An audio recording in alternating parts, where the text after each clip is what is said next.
شیطان کے تین جال۔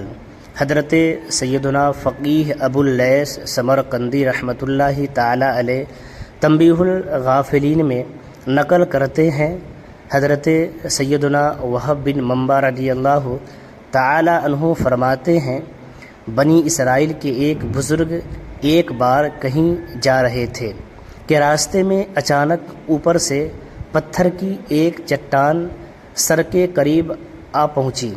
انہوں نے ذکر اللہ شروع کر دیا تو وہ دور ہٹ گئی۔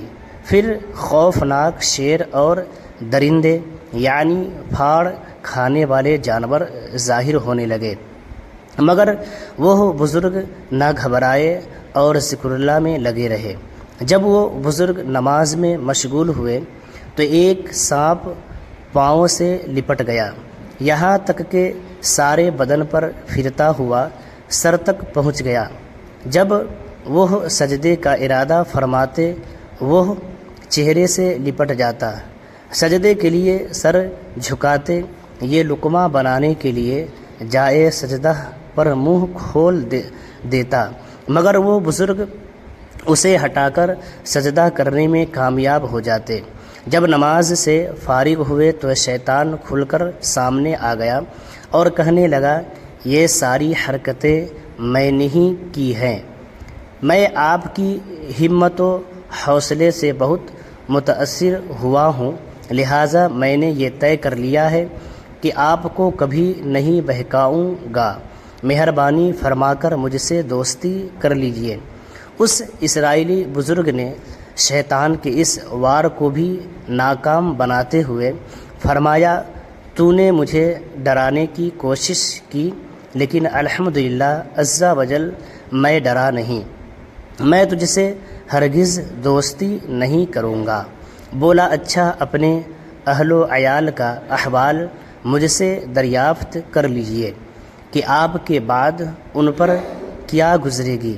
فرمایا، مجھے تجھ سے پوچھنے کی ضرورت نہیں۔ شیطان نے کہا، پھر یہی پوچھ لیجئے کہ میں لوگوں کو کس طرح بہکاتا ہوں۔ فرمایا، ہاں یہ بتا دے۔ بولا، میرے تین جال ہیں، نمبر 1 بخل، نمبر 2 غصہ، نمبر 3 نشہ۔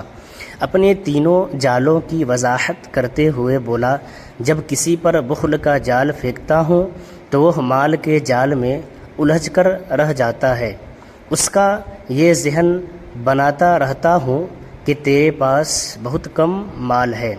اس طرح وہ بخل میں مبتلا ہو کر حقوق واجبہ یعنی زکوٰۃ وغیرہ میں بھی خرچ کرنے سے محروم رہتا ہے اور دوسرے لوگوں کے مال کی طرف بھی مائل ہو جاتا ہے، اور یوں مال کے جال میں پھنس کر نیکیوں سے دور ہو کر گناہوں کے دلدل میں اتر جاتا ہے۔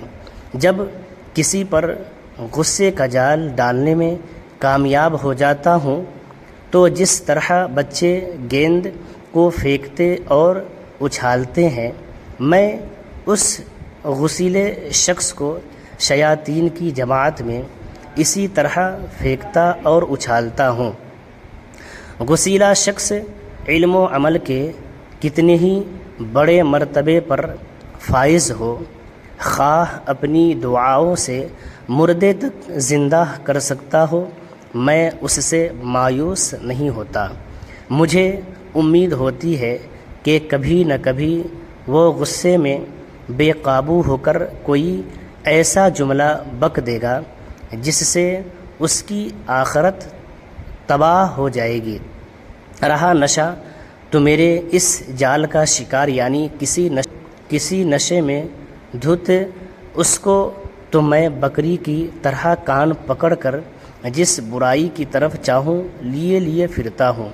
اس طرح شیطان نے یہ بتا دیا کہ جو شخص غصہ کرتا ہے وہ شیطان کے ہاتھ میں ایسا ہے جیسے بچوں کے ہاتھ میں گیند۔ اس لیے غصہ کرنے والے کو صبر کرنا چاہیے تاکہ شیطان کا قیدی نہ بنے کہ کہیں عمل ہی ضائع نہ کر بیٹھے۔ تنبیہ الغافلین صفحہ نمبر 110۔